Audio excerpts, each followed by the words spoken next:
Fala meu aluno, minha aluna do Alfacom, sou o professor Diogo Medeiros, professor de Direito Constitucional e de Direitos Humanos. A gente começa agora com direitos individuais em espécie. Você já sabe, mas eu estou sempre reiterando isso aqui. Os direitos individuais são, assim como a nacionalidade, assim como os direitos políticos, espécies de direitos fundamentais. Os direitos individuais, você já estudou isso comigo também, a maioria deles, quase a totalidade, são direitos civis. Direitos de primeira geração, onde eu tenho direito negativo pelo Estado. Na relação entre o indivíduo e o Estado vai respeitar esses direitos individuais, deixando de agir. O abstenteísmo estatal é uma marca, então, dos direitos individuais, que tem previsão, portanto, no artigo 5º, super artigo 5º da Constituição Federal, o artigo mais badalado de todo o direito. Não só o direito constitucional, mas todo o direito, todo mundo, até quem nunca teve contato já ouviu falar nesse artigo 5º aqui, né? O artigo 5º, ele é um artigo do bem.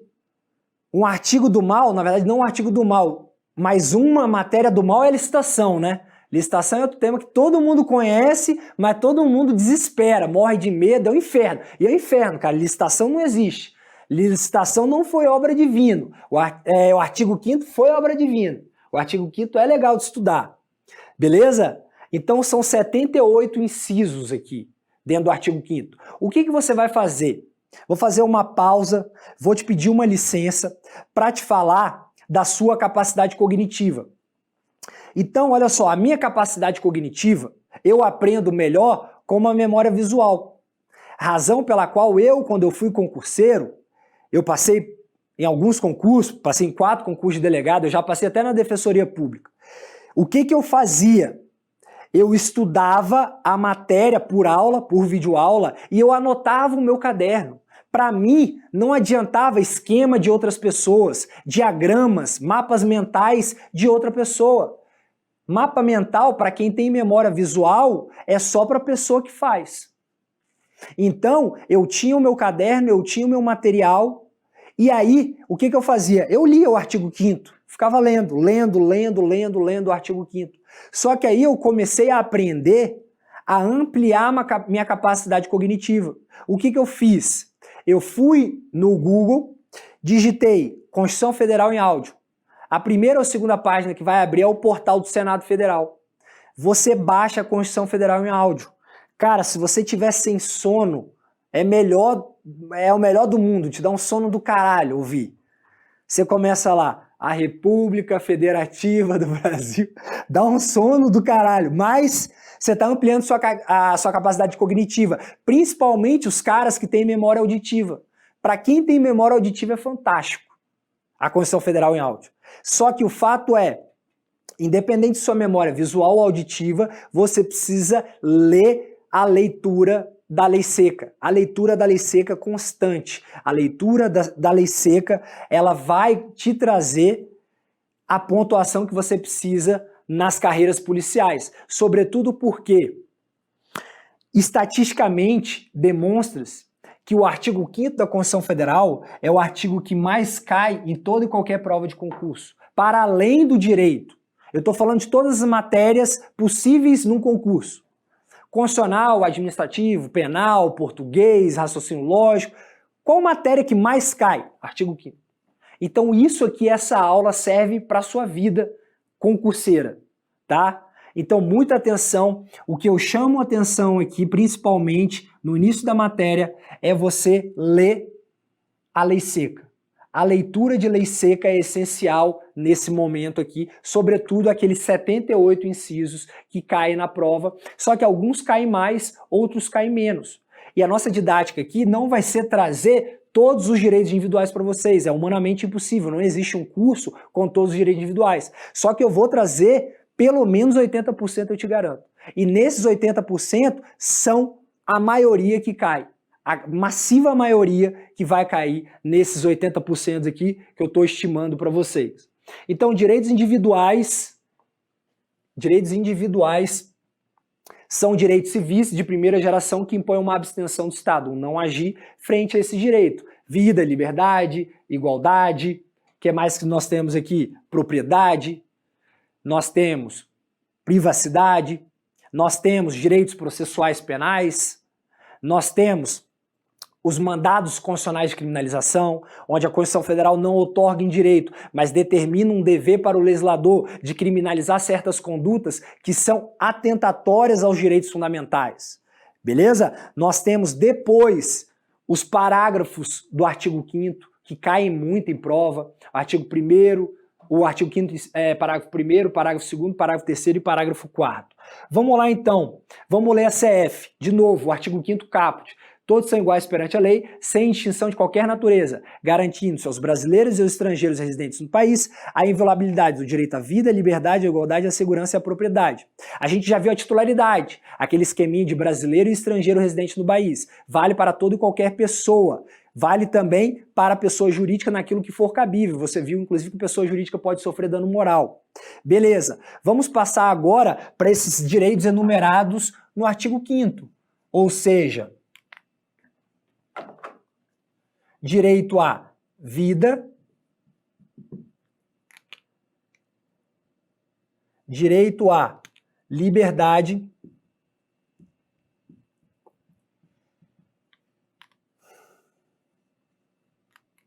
à igualdade, à segurança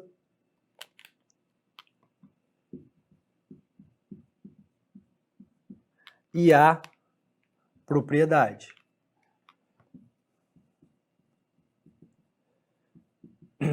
Eu vou falar da vida e uns correlatos aqui, como por exemplo, a vedação à tortura, o tratamento desumano ou degradante e até o princípio da legalidade. Então vamos para o primeiro direito, na letra A, que é o direito à vida.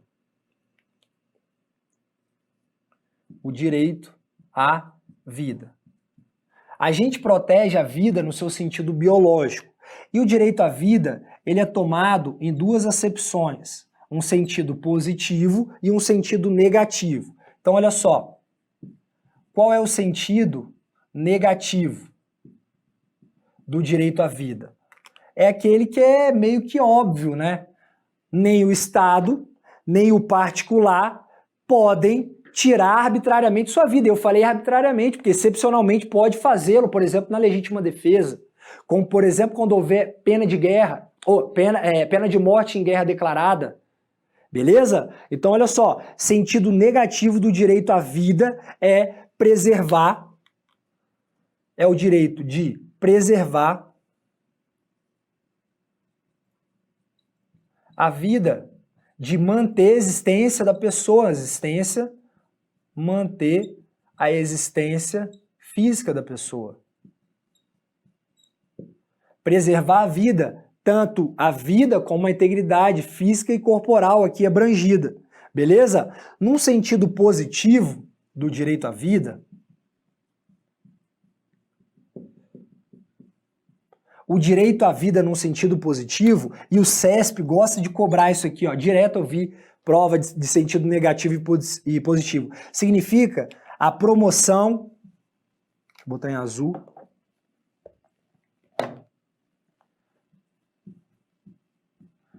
a promoção, porra, era azul,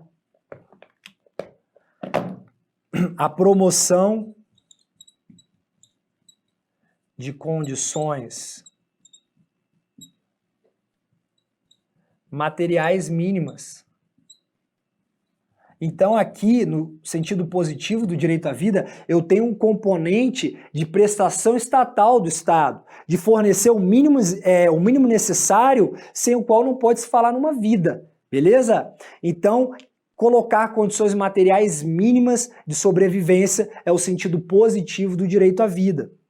Por exemplo, aqui, no sentido negativo, eu tenho N exemplos. Por exemplo, súmula vinculante número 11. É vedado, por exemplo, o tratamento desumano ou degradante. Então eu só posso utilizar algema, deixa eu trocar, ficou parecendo um U aqui. Eu só posso utilizar algema nesses requisitos estabelecidos pela súmula vinculante número 11. quando houver perigo à integridade física própria ou alheia, resistência, fuga, devendo o uso de algemas, que é exceção, ser justificado por escrito, sob pena de responsabilidade civil, disciplinar e penal do agente e até de nulidade da prisão e dos atos subsequentes. Como exemplo de sentido positivo do direito à vida, eu posso citar aqui a ADPF 347 do Supremo Tribunal Federal, que disse que o Estado brasileiro vive um chamado estado de coisas inconstitucional. Estado de coisas inconstitucional quanto ao sistema penitenciário. Então, em 2015, nós tivemos essa decisão em caráter liminar, onde foi reconhecido o estado de coisas inconstitucional. Ou seja, o Estado não estava provendo condições mínimas do sentido positivo do direito à vida. Então, foi a partir daí que o Judiciário, por exemplo, o Supremo determinou, por exemplo, ao Judiciário que se implementasse as audiências de custódia. Hoje, as audiências de custódia são realidade do pacote anticrime. Estão previstas hoje lá no artigo 310 do Código de Processo Penal. Mas, então, o Supremo, com base nesse sentido positivo, até com base na dignidade da pessoa humana, na vedação do tratamento desumano ou arbitrário, lá no artigo 5º, inciso 3º, reconheceu a violação massiva e sistêmica aos direitos fundamentais dos presos. Beleza, quando que se começa a vida? Para eu começar a tutelar alguma coisa, eu preciso saber quando se começa a vida. O fato é que se protege a vida tanto intrauterina, dentro do útero materno, e é óbvio que extrauterina. Tanto é que o aborto é criminalizado e tanto é que nós temos o crime de homicídio, matar alguém, com previsão lá no artigo 121 do Código Penal. Mas quando se inicia a vida? Quando se inicia a vida, perceba que nós não temos uma regulamentação de quando se dá o início da vida. E nós temos diversas teorias em torno disso. Teorias que tendem a entender, é uma tendência de uma concepção nemológica, ou seja, que a vida começaria com o sistema nervoso, com o tubo neural, onde a pessoa já pode sentir alguma coisa. Só que não há, na lei, o marco inicial da vida. Perceba, vou fazer um OBS aqui, ó. OBS, você vai fazer a prova da PRF, vai cair o Pacto de São José da Costa Rica. Então eu vou botar só a sigla aqui, ó. O Pacto de São José da Costa Rica prevê o início da vida, que se inicia desde a concepção.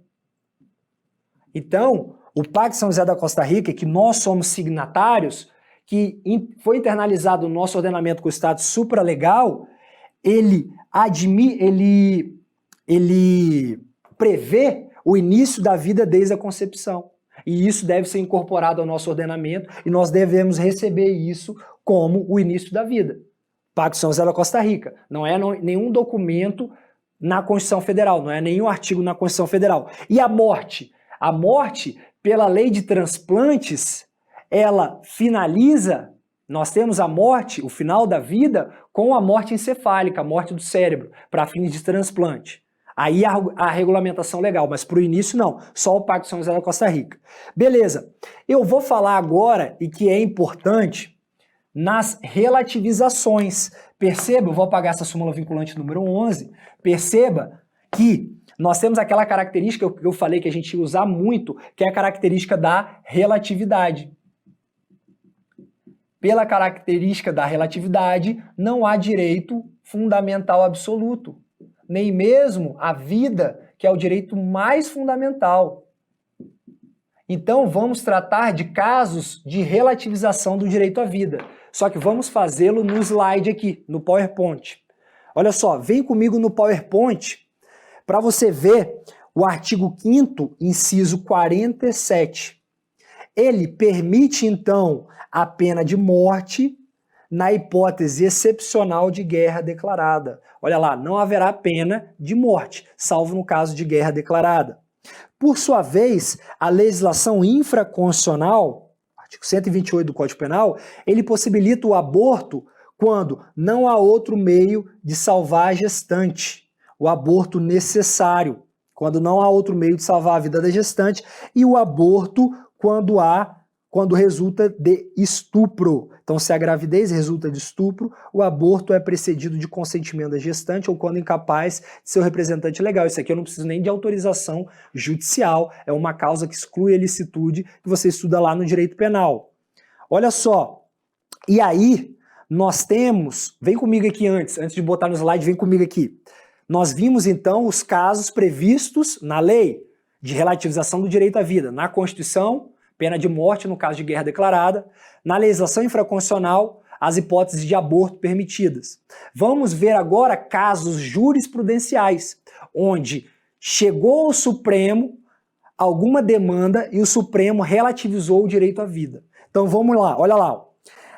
Joga no slide aí que você vai ver a ADPF. A ADPF, o que é a ADPF, galera? Arguição de descumprimento de preceito fundamental. É uma ação de controle de constitucionalidade, tá? Isso não cai normalmente nas provas policiais. Se você for fazer para delegado, cai. Mas olha o que aconteceu.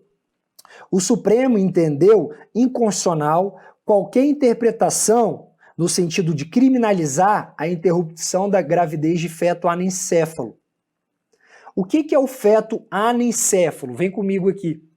O feto anencéfalo é aquele feto que foi diagnosticado assim e que não tem qualquer expectativa de vida, porque há uma anormalidade grave no seu cérebro, ou pela ausência do tubo neural, ou pela uma deformidade extrema na atividade encefálica. E, nessa hipótese, foi cientificamente comprovado, após uma porrada de audiência pública, que não há expectativa de vida desse feto. Então, o que se falou, na verdade, foi em antecipação terapêutica do parto. O Supremo falou, não há propriamente um aborto aqui, porque não há vida em potencial. Então a gente fala em antecipação terapêutica do parto. O fato é que foi um exemplo de relativização do direito à vida, feto com anencefalia ou acrania. Beleza? Vamos no slide jogar mais uma relativização do direito à vida, que foi a possibilidade de pesquisas com células embrionárias. Olha só, a lei 11.105 de 2005 estabeleceu no artigo 5º a possibilidade de utilização de células embrionárias descartadas para que sejam utilizadas em pesquisas. E, em razão disso, se obteve uma série de benefícios em razão desses estudos científicos. Esse caso chegou no Supremo. Será que essa célula-tronco é vida? E aí? Olha lá, joga no slide. O ministro Carlos Aires Brito votou fundamentando em seu voto que garantindo o direito à vida, à saúde, ao planejamento familiar e à pesquisa científica. Destacou o espírito da sociedade fraternal preconizado pela CF ao defender a utilização de células-tronco na pesquisa para curar doenças. Então foi admitida a pesquisa com células-tronco embrionária. O que mais? Essa foi bem polêmica, vem comigo antes. O que acontece? A gente tinha uma clínica de aborto no Rio de Janeiro, a galera foi presa preventivamente. E aí isso chegou, um habeas corpus, lá no Supremo Tribunal Federal. E o Supremo Tribunal Federal, por uma questão incidental, discutiu se o aborto no primeiro trimestre de gestação é crime. Só que atenção, esse julgamento foi da primeira turma e não do plenário. E essa decisão entendeu que não é crime o aborto, na verdade, até a prática é abortamento. Aborto é o produto do abortamento. Então não é crime o aborto no primeiro trimestre da gestação. Adotou-se aquela corrente encefálica, onde a vida se começaria com a atividade cerebral. Só que, presta atenção, esse julgado não tem natureza vinculante, não tem natureza obrigatória. Muito cuidado com isso, tá? Olha só, volta comigo lá no slide, que você vai ver essa decisão, ó, primeira turma do Supremo Tribunal Federal, o ministro Barroso foi o relator. Muito cuidado. Porque não tem natureza vinculante isso aqui. Por quê? Olha só. A DPF 442 vai decidir se a criminalização do aborto no primeiro trimestre da gestação foi ou não recepcionada pela Constituição. Nenhum presidente do Supremo que assumiu até agora teve coragem de colocar isso para julgamento. Ninguém teve coragem até agora de colocar isso em pauta para julgamento. O fato é que isso vai ser julgado ainda. Aquela decisão que você viu não tem natureza vinculante. Agora, recentemente, final do ano passado, a Argentina descriminalizou o aborto. Beleza? Olha só. Então, a gente viu casos de relativização do direito à vida. Beleza. Fala-se ainda, vem comigo aqui, fala-se algumas hipóteses do direito de morrer com dignidade. Já ouviram falar isso? No direito de morrer com dignidade. Então nós temos uma prática que está se tornando cada vez mais comum e que foi regulamentada pelo Conselho Federal de Medicina, que é o testamento vital. O que o cara faz? O cara faz um testamento falando assim, ó, eu não quero, se eu tiver com uma doença grave, eu não quero me submeter aos seguintes tratamentos médicos. Aí o Conselho Federal de Medicina entendeu que isso é possível, o testamento vital. O cara faz um testamento falando, ó, não quero me submeter a tratamento médico doloroso. Isso é válido pela resolução do Conselho Federal de Medicina. E o suicídio assistido?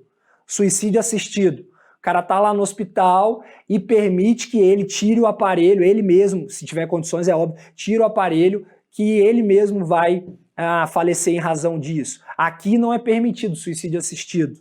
Beleza? Nós temos casos de transfusão de sangue, de testemunhas de Jeová, por exemplo, que a religião não permite exercer essa transfusão de sangue. O que se entende? Que se a pessoa for capaz, for maior de idade e capaz, ela pode renunciar a esse tratamento, mas cabe ao médico a tentar outros tratamentos terapêuticos, é óbvio, para salvar a vida da pessoa, mas se for maior, poderia se recusar a transfusão de sangue em razão da liberdade de religião.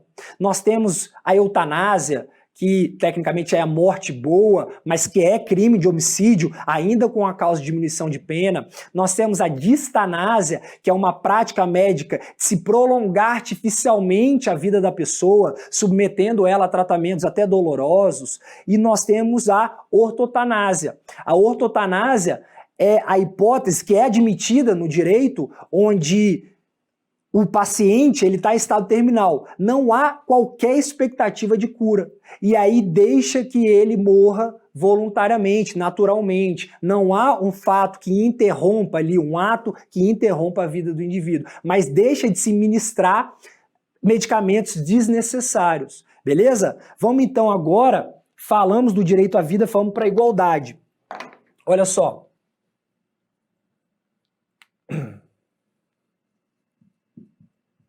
Igualdade. É igualdade agora? Deixa eu ver se é igualdade mesmo, pessoal.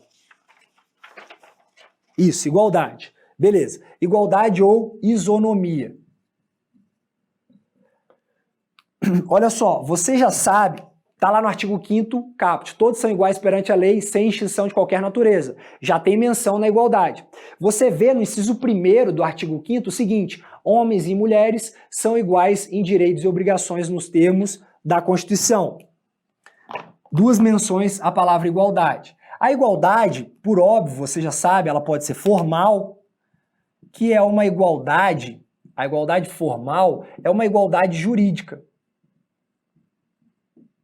É uma igualdade jurídica, de modo que a lei não pode estabelecer tratamento diferenciado entre pessoas. A lei não pode estabelecer. O âmbito dela, histórico, é a Revolução Burguesa, principalmente na França, onde nós tínhamos o clero e a nobreza com privilégios, e o terceiro estado, que era o povo, sem direitos. E aí surge a Revolução Francesa, a tomada da Bastilha, onde o povo toma o poder. Beleza?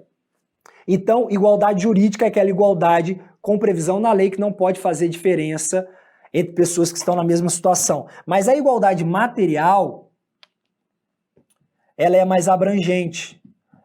É aquele fenômeno que surge do estado de bem-estar social. A sociedade percebe, o Estado percebe que a sociedade é desigual. Então a gente implementa aquela famosa frase de tratar igualmente os iguais e desigualmente os desiguais na medida de suas desigualdades. De modo que a igualdade material ela é implementada por duas dimensões de justiça. Duas dimensões de justiça. Uma justiça chamada de justiça distributiva e uma justiça chamada de justiça de reconhecimento de identidades.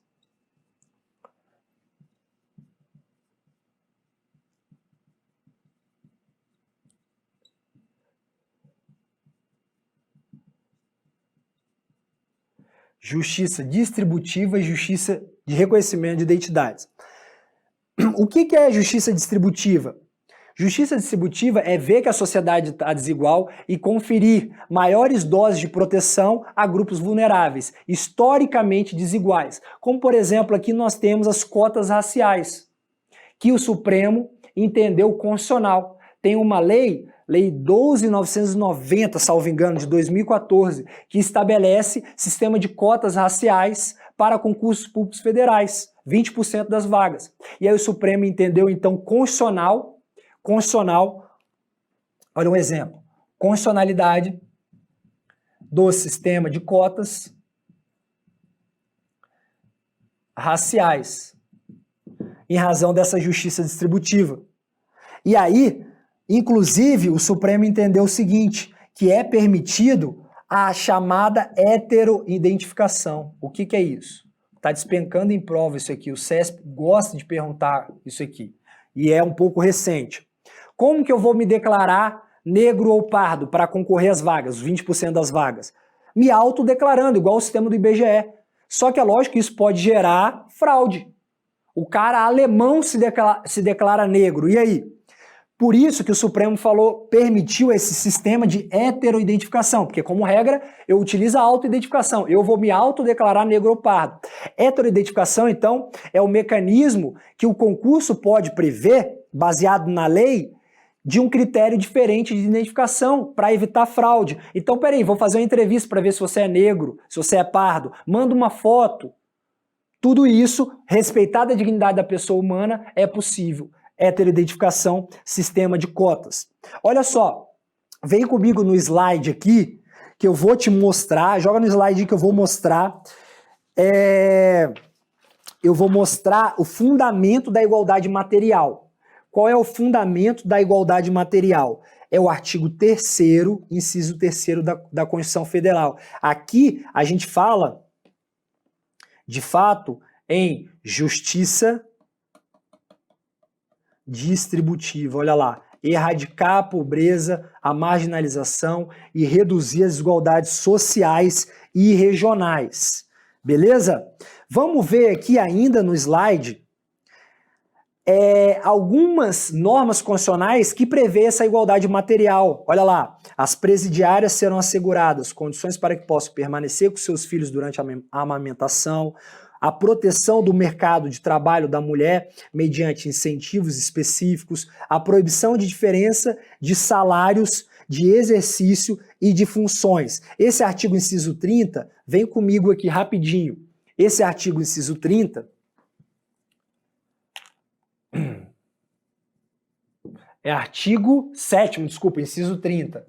Ele vai falar da proibição de idade, de discriminação por idade no ingresso de cargo privado ou público. Eu vou chamar a atenção para você a súmula 683 do STF. Essa súmula 683 do STF, ela vai falar assim, ó, pode limite de idade para ingresso em concurso público? E aí, o que ela vai falar? Ela vai falar assim, ó, até pode. Desde que, então vou botar aqui, vou botar a pergunta. Vou botar a pergunta. Limite de idade pode em concurso público? O que acontece? Pode, desde que necessário às exigências do cargo. Então eu vou colocar dois casos para você. Porra, oficial da PM, o cara não precisa ser novo, ter um vigor físico para entrar? Imagina se entrar um cara com 60 anos. Aí não dá. Para a polícia militar, então, é necessário o limite de idade porque atende às exigências do cargo. Essa diferença, então, é proporcional. Mas aí chegou aos tribunais superiores o ingresso para o seguinte cargo público, de oficial da polícia militar, mas oficial médico. Queriam limitar a idade. Porra, médico é um cargo de natureza intelectual. Aliás, é até melhor que o cara seja mais velho, mais experiente. Então, os tribunais superiores, de uma maneira geral, entendem que isso, limite de idade, não vale para cargo de natureza técnica, natureza intelectual, como, por exemplo, a magistratura. Chegou no Supremo também. A magistratura falou, não precisa ter limite de idade. Uma lei do Distrito Federal queria impor limite de idade e foi julgada inconstitucional por essa súmula 683. Mas é óbvio que, além de ser necessárias as exigências do cargo, precisa estar prevista na lei. Tem que ter previsão legal. Porque se o edital quiser inovar e não tiver previsto na lei, não pode.